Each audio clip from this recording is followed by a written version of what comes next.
నమస్తే, నేను Roja. Welcome to special debate. ఏం చేసైనా యుద్ధాన్ని ఆపాలి. అందుకు సామ భేద దాన దండోపాయాలు వేటినైనా సరే ఉపయోగించాలి. అప్పుడే అనుకున్న లక్ష్యం చేరుకోవచ్చు. ఇదే ఉద్దేశాన్ని అమెరికా అధ్యక్షుడు డొనాల్డ్ ట్రంప్ పాటించాడు అంటోంది అమెరికా.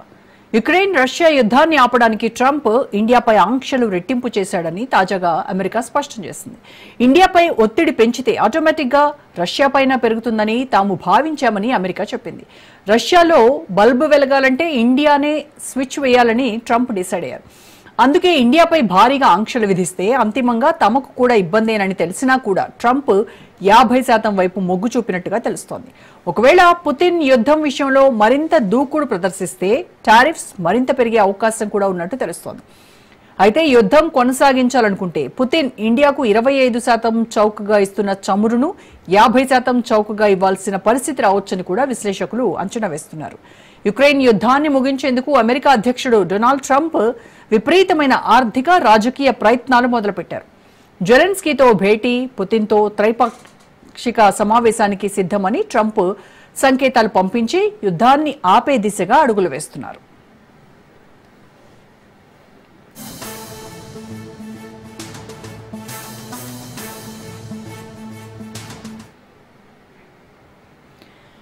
యుక్రెయిన్ యుద్ధాన్ని ముగించేందుకు అమెరికా అధ్యక్షుడు డొనాల్డ్ ట్రంప్ కొత్త వ్యూహాన్ని అమలు చేస్తున్నారు. రష్యాను ఆర్థికంగా మరింత ఇబ్బంది పెట్టాలనే ఉద్దేశంతో భారతదేశంపై భారీ వాణిజ్య ఆంక్షలు విధించారు. ఇప్పటికే 25% సుంకాలపై మరో 25% అదనపు సుంకాలను విధించడంతో భారత్పై మొత్తం 50% సుంకాన్ని అమెరికా విధించినట్లు White House press secretary Karoline Leavitt స్పష్టం చేశారు. ఇండియాపై సుంకాలు, రష్యాపై సెకండ్ టారిఫ్స్ ఒత్తిడి పెంచడానికి తీసుకున్న చర్యగా ఆమె అభివర్ణించారు. యుద్ధాన్ని వీలైనంత త్వరగా ముగించాలనే సంకల్పంతో అధ్యక్షుడు ట్రంప్ కఠినమైన ఆర్థిక నిర్ణయాలు తీసుకుంటున్నారని ఆమె తెలిపారు. అదే సమయంలో ట్రంప్ వైట్ హౌస్ లో యుక్రెయిన్ అధ్యక్షుడు వ్లాదిమిర్ జెలెన్స్కీని కలిశారు. ఈ భేటీని జెలెన్స్కీ ఇప్పటి వరకు అమెరికా అధ్యక్షుడితో జరిగిన చర్చల్లో ఉపయోగకరమైందిగా పేర్కొన్నారు. రష్యా అధ్యక్షుడు పుతిన్తో సమావేశానికి తాను సిద్ధంగా ఉన్నానని ట్రంప్ సంకేతమిచ్చారు. యూరోపియన్ నేతలు కూడా దీనిని స్వాగతించారని లీవిట్ వెల్లడించారు.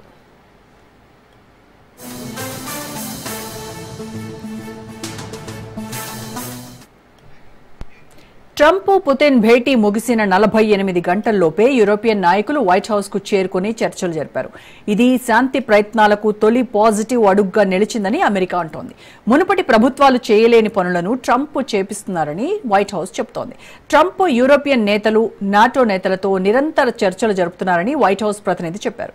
శాశ్వత శాంతి కోసం విపరీతమైన సమయాన్ని కేటాయించడంతో పాటు ఇన్ఫ్లుయెన్స్ కూడా చేస్తున్నారని అమెరికా అంటోంది. అంతేకాకుండా ట్రంప్ పదవిలో ఉంటే అసలు ఈ యుద్ధం ప్రారంభమయ్యేది కాదని వైట్ హౌస్ తేల్చి చెప్పింది.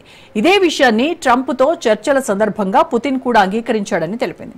ట్రంప్ వ్యూహం ఇప్పుడు 2 దిశల్లో సాగుతోంది. ఓవైపు రష్యాపై ఒత్తిడి పెంచేలా భారతదేశంపై కఠిన ఆంక్షలు, మరోవైపు యూరోపియన్ నేతలతో చర్చల ద్వారా శాంతి నెలకొల్పాలి అన్న దిశగా కనిపిస్తోంది. త్వరలో పుతిన్, జెలెన్స్కీ, ట్రంప్ ముగ్గురు కలిసి చర్చిస్తే యుద్ధానికి ఎండ్ కార్డు పడుతుందని అమెరికా భావిస్తోంది. దీనికి సంబంధించి పూర్తి విశ్లేషణ అందించడానికి ప్రముఖ రాజకీయ సామాజిక విశ్లేషకులు మామిడి గిరిధర్ గారు మనకు అందుబాటులో ఉన్నారు. నమస్కారం అండి గిరిధర్ గారు. నమస్తే అమ్మా రోజా. నమస్తే.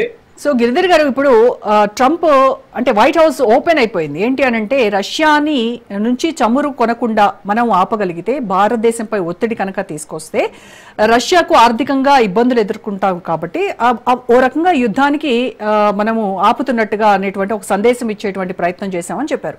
అంటే రష్యాపై ఒత్తిడి పెంచేలాగా భారతదేశంపై ఓవైపు కఠినాంక్షలు, మరోవైపు చూస్తేనేమో యూరోపియన్ నేతలతో చర్చలు చేస్తూ శాంతి నెలకొల్పాలి అన్నటువంటి దిశగా అడుగులు వేస్తున్నట్టుగా కనిపిస్తోంది. అయితే మెయిన్ గా ఈ సుంకాలు భారత్ యొక్క ఆర్థిక వృద్ధిపై ఏ రకమైనటువంటి ప్రభావం చూపేటువంటి అవకాశం ఉందంటారు? అమ్మా, దీంట్లో డొనాల్డ్ ట్రంప్ కానీ లేదా మనకు లివిట్ ఆవిడ చెప్పినటువంటి అంశం కానీ దానిలో కొంత సత్యం లేకపోలేదు. ఎందుకంటే భారతదేశం మీద ఒత్తిడి తీసుకొస్తే కనుక రేపటి రోజు ఇటువంటి ఆంక్షలు కానీ, ఇటువంటి టారిఫ్లు కానీ చైనా మీద కూడా వేసేటువంటి అవకాశాలు లేకపోలేదు. ముందర భారతదేశం మీద ఎక్స్పెరిమెంట్ చేసి చూశారు. డొనాల్డ్ మనం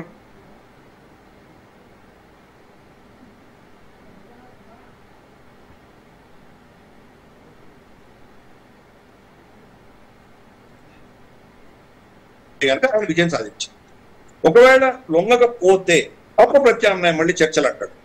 కాబట్టి వ్లాడిమిర్ పుటిన్ ని బెదిరించడానికి మీ మెయిన్ కీలకమైనటువంటి ఎవరైతే మీ కస్టమర్స్ ఉన్నారో వాళ్ళని నేను ఇబ్బంది పెట్టదలుచుకున్నాను, భారతదేశం మీద నేను టారిఫ్లు పెంచుతున్నాను, వాళ్ళ మీద సుంకాలు వేస్తున్నాను, ఆల్మోస్ట్ 100% ఇంక్రీజ్ చేశాను, 25% నా టారిఫ్ అయితే దానికి 100% ఇంకా అడిషనల్ గా ఇంకొక 25% వేస్తున్నాను అని చెప్పి బెదిరించేసరికి రష్యా కొంత ఇబ్బంది పడి ఏదో విధంగా చర్చలు చేద్దామని వాడి నిర్ణయానికి వచ్చినట్టు భావిస్తున్నారు.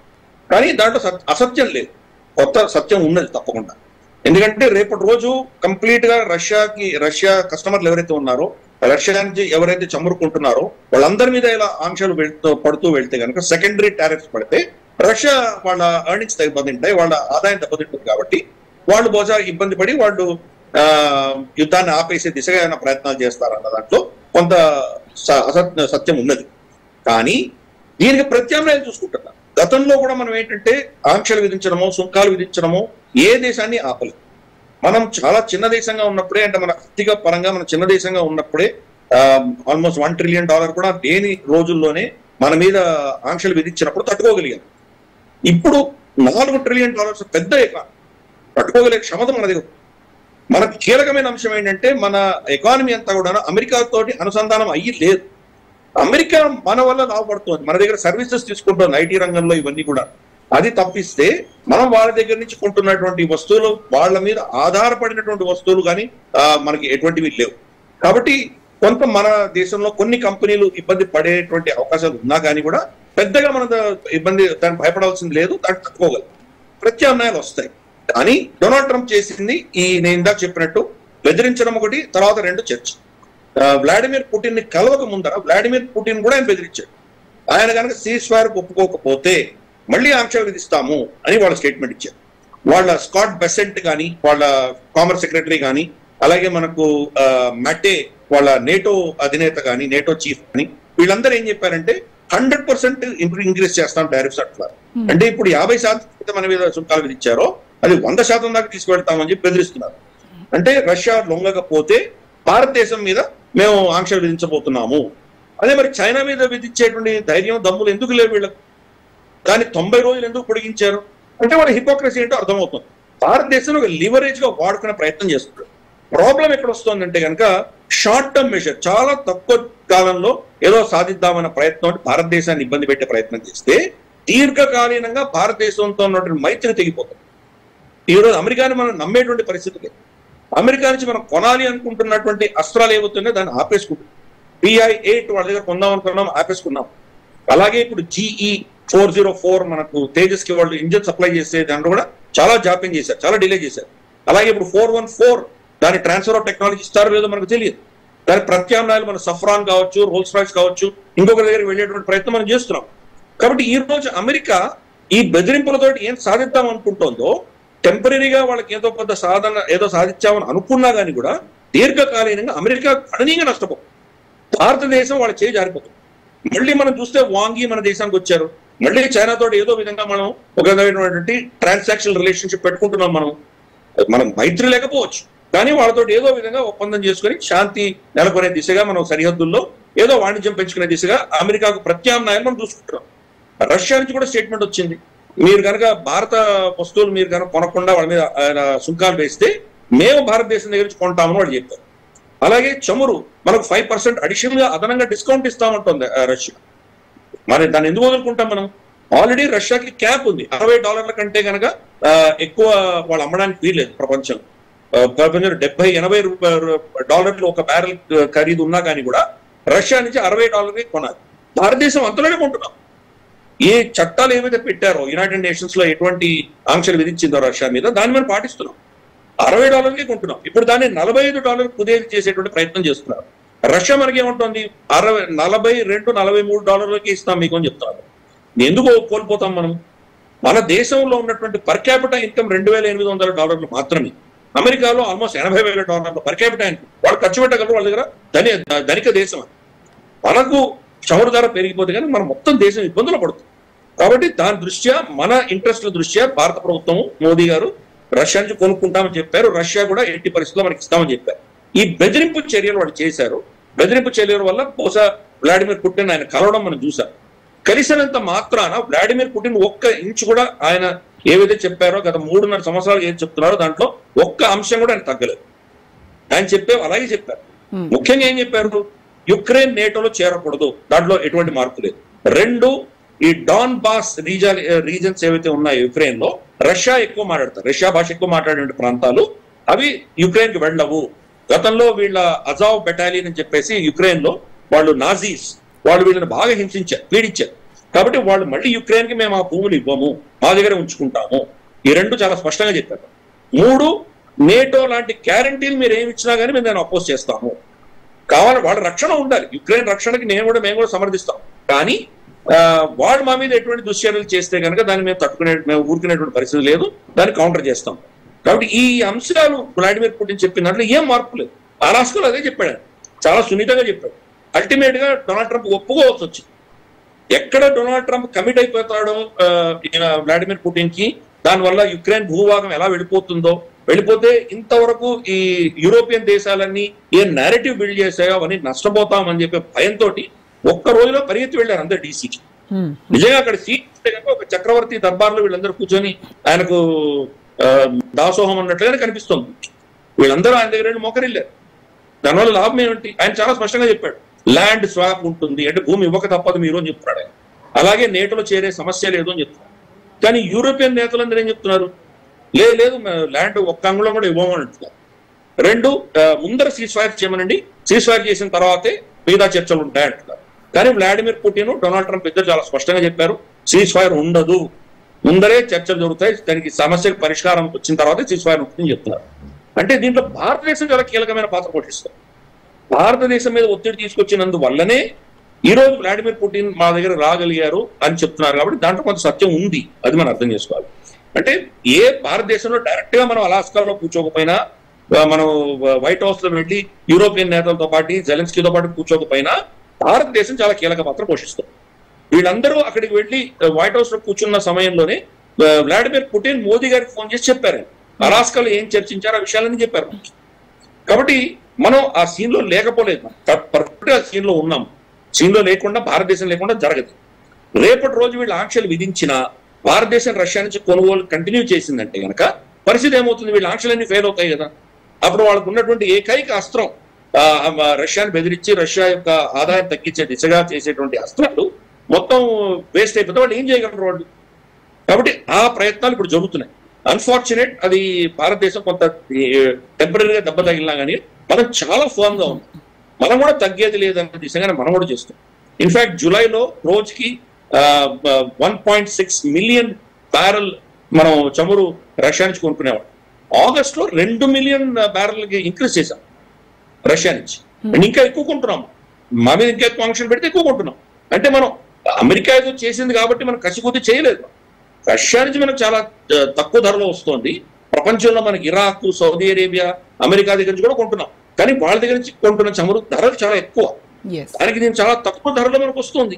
ఎందుకు కావాలంటాం? మనం మన దేశంలో చమురు ధరని మనం మెయింటైన్ చేసుకోవాలి, మన నిత్యావసర వస్తువులు ధరలు పెరగకూడదు అంటే కనుక మనకి చాలా కీలకం.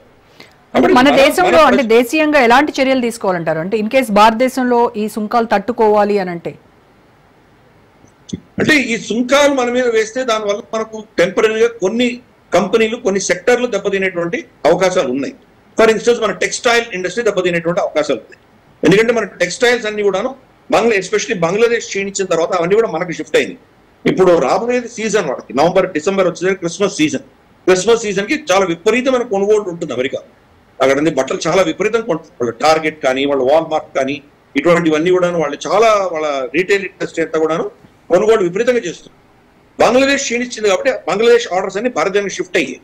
ఇప్పుడు భారతదేశం టెక్స్టైల్స్ వాళ్ళకి అమ్మితే కనుక 50% సుంకాలు ఉంటే కనుక బహుశా వాళ్ళు మన దగ్గర వదిలేసి ఇంకెక్కడో వెళ్ళొచ్చు, చైనాకో, వియట్నాంకో ఎక్కడో వెళ్ళొచ్చు. చైనా కూడా 90 రోజులు వాళ్ళకి గ్యాప్ ఉంది కాబట్టి బహుశా ఇంకా అడిషనల్ ట్యాక్స్ ఉండదు. భారతదేశాన్ని వదిలేసి చైనాకి వెళ్ళేటువంటి ప్రమాదం ఉంది. కాబట్టి మన టెక్స్టైల్ ఇండస్ట్రీ కొంత దెబ్బతినేటువంటి అవకాశాలు ఉన్నాయి, లేకపోలేదు. అలాగే జెమ్స్ అండ్ జ్యువెలరీ అవి కూడా ఈ సమయంలో మనకు క్రిస్మస్ సమయంలో చాలా విపరీతంగా కొంటారు. ఎంగేజ్మెంట్స్ చాలా అవుతాయి, పెండిళ్ళు చాలా అవుతాయి అమెరికాలో అంతా కూడా. సో ఈ డైమండ్, గోల్డ్ ఇవన్నీ కూడా భారతదేశంలో మనకు సూరత్ లోనే ప్రపంచంలో 90% పైబడి డైమండ్స్ ఇక్కడే దాని ప్రాసెసింగ్ అవుతాయి. కాబట్టి ఆ ఎక్స్పోర్ట్స్ కూడా మనకు దెబ్బతినేటువంటి ప్రమాదం. ఇటువంటి 2-3 సెక్టర్స్ లో మనకు చిన్న దెబ్బలు తగిలినా కానీ కూడా తట్టుకోగలిగే కెపాసిటీ మనకు ఉంది. ఎందుకంటే టెక్స్టైల్ ఇండస్ట్రీ దెబ్బతిన్నా కానీ కూడా నెక్స్ట్ సీజన్ ఒక 3-4 నెలలు మనం దెబ్బతినచ్చు. 3-4 నెలలు బహుశా భారత ప్రభుత్వం సబ్సిడీ ఇస్తుంది, దానికి ఏదో వాళ్ళకి ప్రత్యామ్నాయాలు ఇస్తారు. తర్వాత దీన్ని వేరే దేశాలకు డైవర్ట్ చేసేటువంటి అవకాశాలు కూడా ఉన్నాయి. ఇంకా నేను చెప్పినట్టు రష్యా మేము కొంటామని ఉంటుంది. అలాగే మనకు సెంట్రల్ ఏషియన్ దేశాలు కజాఖ్స్తాన్, ఇటువంటి కిర్గిస్తాన్, తాజికిస్తాన్ ఇక్కడ మనం పెంచేటువంటి అవకాశాలు, ఆఫ్రికాలో పెంచేటువంటి అవకాశాలు. ఈరోజు బుర్కినా ఫాసో మనం ఒప్పందం చేసుకున్నాం. వాళ్ళ కాటన్ కొనుక్కుని వాళ్ళకు మనం మెటీరియల్ సప్లై చేసే దిశగా, వాళ్ళకు టెక్నాలజీ ఇచ్చే దిశగా బుర్కినా ఫాసో మనం ఒప్పందం చేసుకున్నాం. బుర్కినా ఫాసో ఒకప్పుడు ఫ్రెంచ్ వాళ్ళు దాన్ని కంట్రోల్ చేశారు. ఇప్పుడు ఫ్రెంచ్ అధీనం నుంచి దాటిపోయింది, మనం అక్కడ వెళ్తున్నాం. కాబట్టి మనకు ప్రత్యామ్నాయాలు ఉంది. లాటిన్ అమెరికాకి వెళ్తాం, బ్రెజిల్ కూడా ఇప్పుడు చాలా దెబ్బతినింది డొనాల్డ్ ట్రంప్ టారిఫ్ తోటి. వాళ్ళ మీద కూడా 50% సుంకాలు పడ్డాయి. కాబట్టి ఇప్పుడు బ్రెజిల్ భారతదేశం దగ్గర అవుతుంది, చైనా భారతదేశం దగ్గర అవుతాం, రష్యా భారతదేశం ఎలాగో చాలా కాలంగా దగ్గరలో ఉన్నాం. ఈరోజు యూకే తోటి మనం ఆల్రెడీ ఒక ట్రేడ్ అగ్రిమెంట్ ఒప్పందం కుదుర్చుకున్నాం. నిన్ననే మనం ఒమాన్ తోటి ఒప్పందం కుదుర్చుకున్నాం, మళ్ళీ ట్రేడ్ అగ్రిమెంట్ చేసుకున్నాం. చిన్న దేశం అయినా కానీ ఒమాన్తో ఒప్పందం కుదుర్చుకున్నాం. యూఏఈతో ఆల్రెడీ మనకు ఉన్నది. ఇలా మనకు ఆల్రెడీ 11-12 దేశాలతో మనం సపరేట్ గా ఇండివిజువల్ గా మనం టారిఫ్ మనకు ఫ్రీ ట్రేడ్ అగ్రిమెంట్స్ పెట్టుకున్నాం. యూరోపియన్ యూనియన్ భారతదేశంతో ఫ్రీ ట్రేడ్ అగ్రిమెంట్ చేసుకొని చాలా ప్రయత్నాలు చేస్తాం. ఇప్పుడు వాళ్ళు కూడా డొనాల్డ్ ట్రంప్ టారిఫ్ల వల్ల బాధితులే కాబట్టి వాళ్ళు కూడా ఆ అగ్రిమెంట్ ని ముందుకు తీసుకెళ్లే ప్రయత్నం వాళ్ళు చేస్తారు. అందుకే మనకి ఎన్నో ప్రత్యామ్నాయాలు ఉంది. టెంపరీగా ఒక 3-4 నెలలు 5 నెలలు మనకు దెబ్బ తగిలినా తట్టుకునే క్షమత ఉంది. కానీ చమురు ధరలు మనం కనుక చాలా పెద్ద ఖర్చుతోటి మనం అమెరికా నుంచో లేదా సౌదీ అరేబియా నుంచో చాలా ఎక్కువ మోతాదులో కొనుక్కున్నామంటే మనకు ధరలు ఇక్కడ దేశంలో కూడా పెరిగేటువంటి ప్రమాదం ఉంది. ఈ పరిస్థితులలో మనకు రష్యా మనకు మామూలు ధరల కంటే చాలా తక్కువ ధరలో ఎనివే వాళ్ళ దగ్గర కొంటున్నాం. ఎందుకంటే ప్రపంచం విధించిన ఆంక్షల వల్ల తక్కువ ధరలో వాళ్ళు అమ్మాల్సి వస్తుంది, అదే ధరలో మనం కొంటున్నాం. దాంట్లో కూడా మనకు స్పెషల్ గా 5% ఆయన డిస్కౌంట్ ఇస్తానంటే ఎందుకు కాదనాలి మనం? బిజినెస్ అన్నది గ్లోబలైజ్డ్ ఓపెన్ మార్కెట్ లో అదే కదా. మీకు ఎక్కడ తక్కువ ధరలో దొరికితే వస్తువులు దొరికితే కొంటారు మీరు. కాబట్టి దీంట్లో తప్పే ఉంది. పైపెచ్చు మనం మనకు కావాల్సిన ఎంత చమురు కావాలో అంతకంటే ఎక్కువ కొంటున్నాము. దాన్ని ప్రాసెస్ చేసిన తర్వాత మన దగ్గర నుంచి మళ్ళీ అమెరికానే కొంటాం. ప్రాసెస్డ్ క్రూడ్ ఆయిల్, రష్యా నుంచి కొన్నటువంటి క్రూడ్ ఆయిల్ ని మనం ప్రాసెస్ చేసి పెట్రోల్, డీజిల్, కెరోసిన్ కింద కన్వర్ట్ చేసి అమ్మితే కనుక మళ్ళీ అవే యూరోప్ దేశాలు, అమెరికా కొంటున్నాయి, మన దగ్గర కొంటున్నాయి. అంటే వాళ్ళ హిపోక్రసీ, ద్వంద్వ వైఖరి తప్ప ఇంకేముంది అది. కాబట్టి మనం దాన్ని ఆపము. మన దేశ భవిష్యత్తు మనం చాలా కీలకం కాబట్టి దాని దృష్ట్యా మనం వీళ్ళ ఒత్తిళ్లకు లొంగము. కొంత కన్సెషన్ ఇవ్వక తప్పదు. వాళ్ళు ప్రపంచ శక్తి, మహాశక్తి అమెరికా, వాళ్ళు సూపర్ పవర్ కాబట్టి కంప్లీట్ గా వాళ్ళని ఇగ్నోర్ కూడా చేయలేము. కొన్ని అంశాల్లో ఇచ్చిపుచ్చుకోవడాలు ఉంటాయి. బహుశా వాళ్ళు అడిగినటువంటివి కొన్ని వాళ్ళ లిక్కర్, వాళ్ళ కొన్ని automobiles for instance Harley Davidson లాంటివి వాటిలో కొంత మన ట్యాక్స్ తగ్గించవచ్చు. అలాగే మనకు కొన్ని అంశాలు మన వ్యవసాయానికి సంబంధించి ఏదో ఆల్మండ్స్, వాళ్ళ ఏదో ఇంకేదో ఇతర నట్స్ కు సంబంధించిందో లేకపోతే వాళ్ళ కార్న్, కంకికి సంబంధించింది, ఇటువంటివి కొన్ని 4-5 అంశాల్లో మనం ఏదైనా కొంత సడలింపు చేసి తక్కువ ధరలో వేయచ్చేమో. కానీ కీలకమైనటువంటి గోధుమలు, బియ్యము, పత్తి, మనకు కావాల్సినటువంటి మేజర్ మన దేశంలో మన ఆహార భద్రతకు సంబంధించిన అంశాల్లో మనం మాత్రం కాంప్రమైజ్ అవ్వం. ఇక్కడ చూద్దాం రాబోయే రోజుల్లో మరి డొనాల్డ్ ట్రంప్ ఈ పిచ్చి వైఖరిని మానుకుంటాడా? ఇప్పుడు 27 ఆగస్టు నుంచి అది వర్తించాలి, అడిషనల్ 25% సుంకం. ఆల్రెడీ వ్లాడిమిర్ మాట్లాడారు కాబట్టి బహుశా నేను అది విధించకపోవచ్చు అని ఒక సంకేతం ఇచ్చాడు ఆయన. చూద్దాం 27 తర్వాత ఆయన నిజంగా విధిస్తే కనుక మనకు చాలా ప్రత్యామ్నాయాలు ఉన్నాయి, మనం సిద్ధంగా ఉన్నాం. ఆల్రెడీ మనం ఆల్టర్నేట్స్ చూసుకుంటున్నాం. అదే రోజు మోదీ గారు బెయిజింగ్ లో మనం టింజియాన్ లో వెళ్ళబోతున్నారు, ఆయన చైనాకు వెళ్తున్నారు. అక్కడ మనం SCO సమ్మిట్ ఆయన షీ జిన్పింగ్ ని కలవబోతున్నారు. ఆయన వ్లాడిమిర్ పుటిన్ రాకపోవచ్చు, అక్కడికి తెలియదు, ఇంకా మనకు కన్ఫర్మ్ గా తెలియదు. ఆయన రాకపోయినా కానీ సర్గే లావ్రోవ్ వీళ్ళందరూ ఉంటారు. కాబట్టి బహుశా RIC, రష్యా, ఇండియా, చైనా అన్నట్టు కూటమి ఏర్పడేటువంటి అవకాశాలు ఉన్నాయి. వీళ్ళు ముగ్గురు టాక్టికల్ గా వాళ్ళ వస్తువులు వాళ్ళైనా కొనుక్కోవడము, డాలర్ ని మినహాయించి వాళ్ళ కరెన్సీస్ తోటి వాళ్ళు ట్రేడ్ చేయడము. ఫర్ ఇన్స్టెన్స్ మనం ఆల్రెడీ బ్రిక్స్ దేశాల్లో ఉన్నటువంటి దేశాలన్నిటికీ కూడా వాణిజ్యం అనేది రూపాయి ట్రేడ్ చేయడానికి మన RBI పర్మిషన్ ఇచ్చేసింది. బ్యాంకులు RBI దగ్గర పర్మిషన్ తీసుకోకుండా పోస్ట్ రో అకౌంట్స్ అనేది ఓపెన్ చేసుకోవచ్చు. కాబట్టి ఆ దిశగా అమెరికాకి దెబ్బ కొట్టే ప్రయత్నం మనం ఆల్రెడీ మొదలు పెట్టాం. అమెరికా నుంచి కొనుగోలు చేసేటువంటి వస్తువులన్నీ మనం ఆపేసి వేరే ప్రత్యామ్నాయాలు చూసుకోబోతున్నాం. అమెరికా విపరీతంగా దెబ్బతింటోంది ఈరోజు. వాళ్ళ దగ్గర టొమాటోలు కావచ్చు, ఉల్లిపాయలు కావచ్చు, పాలు కావచ్చు, ఎన్నో అంశాల్లో ఈ రోజు వాళ్ళ ఎక్స్పోర్టర్స్ ఎవరైతే వాళ్ళు అమితంగా కొనుక్కునేటువంటి దేశాలన్నీ కూడా వాళ్ళని అవాయిడ్ చేస్తున్నారు. ఫర్ ఇన్స్టెన్స్ మెక్సికో ఈ రోజు కెనడా నుంచి కొనుక్కుంటారు, అలాగే కెనడా మెక్సికో నుంచి కొనుక్కుంటారు. అమెరికాని కంప్లీట్ గా వాళ్ళు వదిలేస్తున్నారు. వాళ్ళ రైతులు ఆ టొమాటో కోయకుండా అలాగే వదిలేస్తున్నారు. ఎందుకంటే దాన్ని కోయడానికి అయ్యే ఖర్చు కూడా వాళ్ళకు గిట్టుబాటు ధర రావట్లేదు. డొనాల్డ్ ట్రంప్ చేసిన ఈ పిచ్చి వ్యవహారాల వల్ల అమెరికా రైతులు గణనీయంగా దెబ్బతింటుంది. ప్లస్ ఆయన ఇంకోటి చేశాడంటే ఐస్, మనకు ఇవి ఇల్లీగల్ గా చొరబాటుదారులు వచ్చారు ఎవరైతే వచ్చారో వాళ్ళందరినీ మెక్సికోకి మళ్ళీ తరిమేయడంతో పొలాల్లో పనిచేసేటువంటి కూలీలు దొరకట్లేదు అమెరికా. కాబట్టి దాన్ని తీయడానికి టొమాటోలు అయితే మీకు ఒక్క రోజులో కూలిపోతాయి. అది పండగానే ఇమ్మీడియట్ గా కట్ చేయాలి, దాన్ని మార్కెట్ తీసుకెళ్ళాలి. ఒక్క రోజు డిలే అయినా చెడిపోతాయి. అవి కొయ్యకుండా అలాగే వదిలేస్తున్నారు. అంత దరిద్రమైన పరిస్థితి. పాలు డిస్కౌంట్ లో అమ్ముకుంటారు వాళ్ళ డిపార్ట్మెంట్ స్టోర్స్ ఉన్నాయి, ఎందుకంటే కెనడా రిఫ్యూజ్ చేసింది, మెక్సికో రిఫ్యూజ్ చేసింది. ఇది పరిస్థితి. కాబట్టి భారతదేశం కూడా రేపు వాళ్ళకి మనం మొదలు పెట్టామంటే, మనం రివర్స్ మొదలు పెట్టామంటే అమెరికాకే దెబ్బతవుతుంది. ఫర్ ఇన్స్టెన్స్ ఈ రోజు రమారమి 60% వాళ్ళ జెనరిక్ డ్రగ్స్ అన్ని కూడా భారతదేశం నుంచి పడతాయి. భారతదేశం కనుక దాని మీద సుంకాలు విధించామంటే, అమెరికాకి ఎక్స్పోర్ట్ చేసేటువంటి అన్నిటి మీద మనం అదనంగా ట్యాక్స్ ఇస్తామంటే వాళ్ళ ప్రజల ఆరోగ్య దృష్ట్యా వాళ్ళ మందులు అవన్నీ కూడా పెరిగేటువంటి ప్రమాదం. కాబట్టి భారతదేశం దగ్గర లీవర్స్ ఉన్నాయి, లేకపోలేదు. మనకు ఉన్నటువంటి కొన్ని ఇబ్బందులు చైనాతో ఉన్నవి. వాంగి ట్రిప్ లో మనం అది వాళ్ళు దాన్ని సడలించారు కదా. మనకు ఈవీ మన ఎలక్ట్రికల్ వెహికల్స్ సంబంధించి బ్యాటరీలన్నీ వాళ్ళు ఆపేశారు గతం. అలాగే మనకు ఫర్టిలైజర్స్ ఆపేశారు. అలాగే మనం చాలా దగ్గర టనల్స్ కడుతున్నాం, మనం చాలా దగ్గర కొండల్లో మనం సొరంగాలు చేసి అక్కడి నుంచి రైల్వే ట్రాక్స్, రోడ్స్ వేసుకుంటున్నాం. దానికి బోరింగ్ మెషిన్స్ చైనా నుంచి వస్తాయి 100%. అవన్నీ మన దగ్గర నిలిపేశారు. భారతదేశాన్ని అమ్మకూడదని నిర్ణయించారు గతంలో. ఇప్పుడు వాంగి ఆ నిర్ణయం, ఆయన చెప్పిన నిర్ణయాలు ఇవన్నీ కూడా మనకు వాళ్ళు ఇవ్వడానికి సిద్ధపడుతున్నారు. కాబట్టి మనం ఇప్పుడు అమెరికా మీద డిపెండ్ అవ్వాల్సిన అవసరం లేదు. మన దేశంలోనే చాలా చేసుకోవచ్చు. చైనా మనం సపోర్ట్ చేస్తుంది, రష్యా సపోర్ట్ చేస్తుంది, మనం మార్కెట్ ఎక్స్పాండ్ చేసుకోబోతున్నాము. కాబట్టి ఈ అంశాలన్నీ కూడా డొనాల్డ్ ట్రంప్ చేసిన పిచ్చి పని వల్ల ఈరోజు అమెరికా దెబ్బతినబోతోంది. భారత టెంపరీగా కొన్ని కంపెనీలు మన దెబ్బతిన్నా తట్టుకునే క్షమత మనలో ఉంది, మనం తట్టుకుంటాం. అయితే కొంతమంది ఆందోళన ఏంటంటే గిరిధర్ గారు, ఇన్ కేస్ రష్యా యుక్రెయిన్ యుద్ధానికి ఎండ్ కార్డ్ పడకపోతే భారతదేశంపై అమెరికా ఇంకా ఇలాంటి ఒత్తిళ్లు, సుంకాల తరహాలో ఒత్తిళ్లు ఇంకేమైనా పెంచేటువంటి అవకాశం ఉంటుందా అనేటువంటి ఒక డౌట్ కూడా ఎక్స్ప్రెస్ చేస్తున్నారు. అమ్మా, ఇప్పుడు ఆల్రెడీ 50% ట్యాక్స్ వేశారు. 50% ట్యాక్స్ లోనే ఎవరు కొనరు ఇక్కడ అమెరికాలో. ఎందుకంటే ఇంత ట్యాక్స్ ఉంటే కనుక అక్కడ గిట్టుబాటు ధర కాదు. 50% మీరు 100% చేసినా, 150% చేసినా దానివల్ల ఏం తేడా ఉండదు కదా. మీరు 50% ఎప్పుడైతే టచ్ చేశారో అప్పుడు కంప్లీట్ గా మనం అమెరికన్ మార్కెట్ నుంచి బయటకు వచ్చేసాం. అమెరికాలో మన ప్రోడక్ట్స్ ఎవరు కొనరు. ఇంకా అటువంటిప్పుడు మీరు 50 చేసినా 100 చేసినా దానివల్ల పెద్ద డిఫరెన్స్ ఉంటుంది. అందుకనే వాళ్ళు ఇప్పుడు ఏం చేశారంటే యూరోపియన్ యూనియన్ మీద ఒత్తిడి తీసుకోవడం మొదలెట్టి, మేము చేయగలిగింది అయిపోయింది, మేము ఇంతకంటే ఎక్కువ వాళ్ళ మీద టారిఫ్లు వేయలేము, ఆంక్షలు విధించలేము, మీరు కూడా వేయడం మొదలు పెట్టండి అని యూరోపియన్ యూనియన్ చెప్తున్నారు. కానీ యూరోపియన్ యూనియన్ కి భారతదేశం కావాలి. భారతదేశానికి కూడా దానికి వ్యతిరేకంగా వీళ్ళు మన మీద ఆంక్షలు, సుంకాలు వేసుకుంటూ వెళ్ళారంటే రేపు యూరోపియన్ యూనియన్ తో జరగబోయేటువంటి ట్రేడ్ డీల్ ఏదైతే ఉందో అది జరగదు భారతదేశం. దానివల్ల నష్టపోయేది ఏంటి? European union. యూరోపియన్ యూనియన్ కి ప్రత్యామ్నాయం కావాలి. చైనాలో ఏంటంటే గతంలో ఆల్మోస్ట్ 15-20 సంవత్సరాలు 30 సంవత్సరాలుగా వాళ్ళు యూరోప్ నుంచి చాలా కొనుక్కున్నారు, టెక్నాలజీ కొనుక్కున్నారు, ఇండస్ట్రియల్ ఎక్విప్మెంట్ కొనుక్కున్నారు, మషిన్స్ కొనుక్కున్నారు, చాలా కొనుక్కున్నారు అక్కడి నుంచి. ఇప్పుడు గత 10 సంవత్సరాలుగా క్రమేపీ దానంతా రివర్స్ ఇంజనీరింగ్ చేసి వాళ్ళ దేశంలో తయారు చేసుకుంటున్నారు. ఇంజనీరింగ్ లో పెద్ద శక్తి, మహాశక్తి జర్మనీ.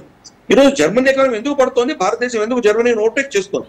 2 సంవత్సరాలు మనం జర్మనీని ఓవర్టేక్ చేయబోతున్నాం. దానికి కారణం ఏంటి? వాళ్ళు చైనాకు అమ్మేవాడు, ఇప్పుడు చైనా తయారు చేస్తారు. వాళ్ళు యూరోప్ నుంచి వాళ్ళకి అక్కర్లేదు. యూరోప్ ఎక్కడ అమ్మాలి? అమెరికాలో కొనుక్కునే క్షమత లేదు అమెరికాకి, వాళ్ళకి ఆల్రెడీ సాచురేట్ అయిపోయి ఉన్నారు. 2 మేజర్ ఎకానమీస్ చైనా, భారతదేశం. చైనా కొనకపోతే భారతదేశానికి కావాలి.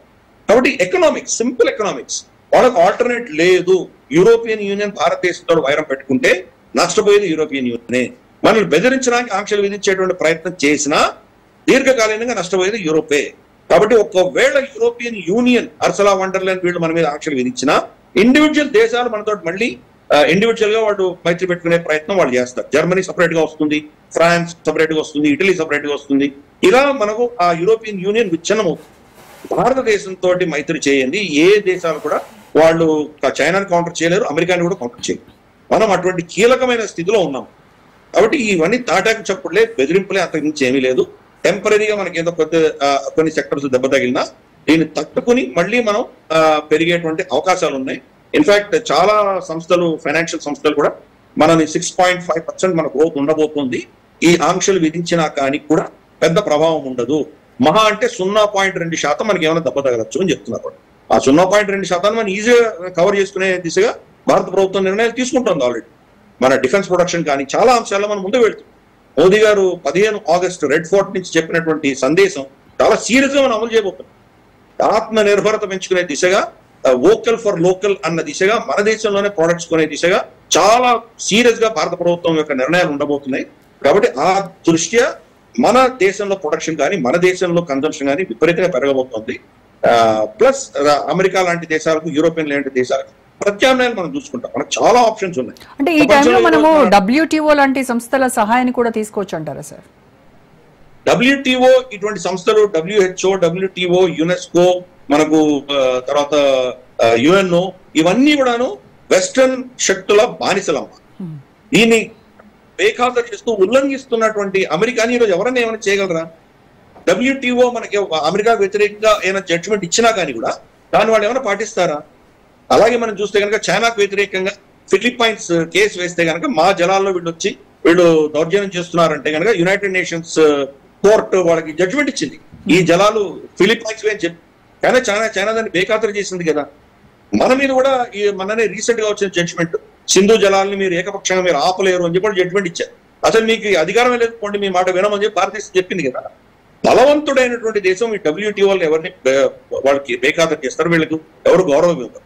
అలాగే మనకు ఇంటర్నేషనల్ కోర్ట్ ఆఫ్ జస్టిస్ లో బెంజమిన్ నెతన్యాహు మీద, వ్లాడిమిర్ పుటిన్ మీద అరెస్ట్ వారెంట్స్ ఇష్యూ చేశారు. మరి అలాస్కా వచ్చినాక ఆయన అరెస్ట్ చేసి ఉండొచ్చు కదా, డొనాల్డ్ ట్రంప్ ఎందుకు చేయలేదు? అలాగే రేపు భారతదేశంగా రాబోతున్నాడు ఆయన, ఎవరిని అరెస్ట్ చేస్తారు ఆయన్ని?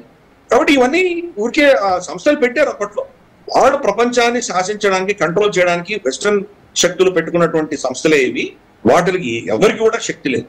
ఇన్ఫాక్ట్ నేను ఎప్పుడు చెప్తుంటాను, United nations is dead, long live United nations. అది ఒక ఏమంటారంటే ఒక చర్చా వేదిక, చాయ్పై చర్చ అంటాం కదా, భుజం ఉంటే పిచ్చాపాటి కూడా అంతే, దానికి ఏం శక్తి లేదు, దాని గురించి పట్టించుకోకర్లేదు ఎవరికి ఇప్పటి వాడు. అందుకనే మనం మన కూటమిలు మనకున్నాయి, బ్రిక్స్ అంటాము, SCO అంటాము, క్వాడ్ అంటున్నాము, I2 U2 అంటున్నాం, ఎన్నో కూటమిలు పెట్టుకుంటున్నాం. అంటే UNO ఫెయిల్ అయింది, UNO ఫెయిల్ అయినప్పుడు సంస్థలు WTO అన్ని కూడా ఫెయిల్ అయ్యాయి.